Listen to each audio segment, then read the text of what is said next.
اسی لیے جو بہتر طریقہ بزرگوں نے بتایا ہے اور نبی کریم صلی اللہ علیہ وسلم سے ثابت ہے وہ یہ کہ آدمی دعا سے پہلے شکر ادا کرے، الحمدللہ رب العالمین پہلے کہے۔ کیا مطلب کہ اگر صرف بغیر اللہ تعالیٰ کا شکر کیے حاجت مانگو گے اللہ تعالیٰ سے تو گویا ایک طرح سے کہیں اس میں شائبہ پیدا ہوتا ہے شکوے کا، جیسے میرے پاس کچھ ہے تو ہے نہیں، میں مانگ رہا ہوں آپ سے مانگ رہا ہوں، لیکن پہلے شکر ادا کر لو کہ جو موجودہ نعمتیں ہیں ان پر شکر کر کے اعتراف کر لو کہ اللہ آپ نے مجھ پر بہت نعمتوں کی بارش کر رکھی ہے، ساری تعریفیں آپ کی ہیں، سارا شکر آپ کا ہے۔ پہلے شکر کر کے اللہ تبارک و تعالیٰ کے نعمتوں کا اعتراف کر لو، اور اعتراف کر کے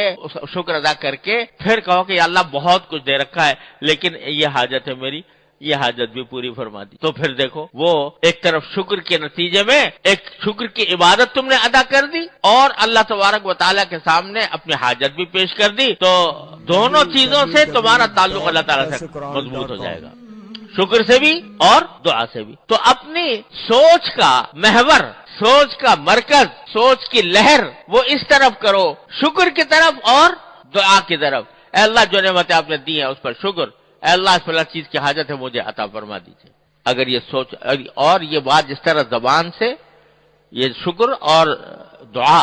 یہ جس طرح زبان سے ہوتی ہے اسی طرح دل سے بھی ہوتی ہے۔ چلتے پھرتے دل میں یہ کرتے رہو، یا اللہ میں باہر نکلا تھا آپ نے اچھی سواری عطا فرما دی، اللہم لک الحمد لک الشکر، یا اللہ بیٹھ گیا ہوں اب مجھے منزل تک آسانی سے پہنچا دیجیے، یا اللہ میں گھر میں داخل ہونے والا ہوں، گھر والوں کو خیر عافیت سے پاؤں، اچھی حالت میں دیکھوں، کوئی برا منظر سامنے نہ آئے، اے اللہ جب میں گھر میں داخل ہو گیا سب کو اچھی حالت میں پایا، یا اللہ آپ کا فضل و کرم ہے، آپ کا شکر ہے، اے اللہ ان کے درمیان محبتیں قائم رکھیے، اللہ ان کو آپ نے اپنے دین دنیا کی ترقی عطا فرمائیے۔